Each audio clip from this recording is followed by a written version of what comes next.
Diketahui, Aldi Bragi pertama kali menikahi Ikke Nurjanah pada tahun 1998 dan dikaruniai seorang putri bernama Siti Adriakania yang lahir tahun 1999.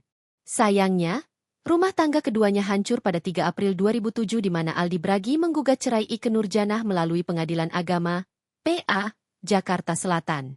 Kabar cerai Aldi Bragi dan Ikke Nurjanah ini ramai diisukan adanya orang ketiga. Aldi Bragi disebutkan mendekati Ririn Dwi Ariyanti kala statusnya masih menjadi suami Ikke Nurjanah.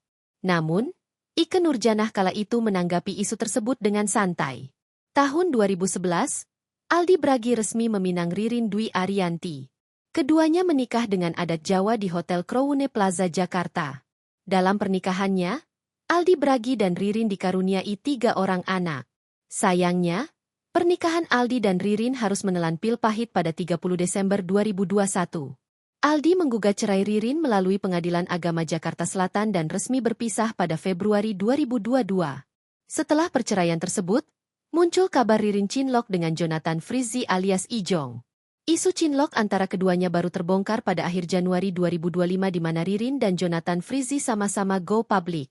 Hubungan asmara Ijong dan Ririn ini membuat publik ramai berkomentar bagaimana Aldi Bragi terkena karma dari masa lalunya.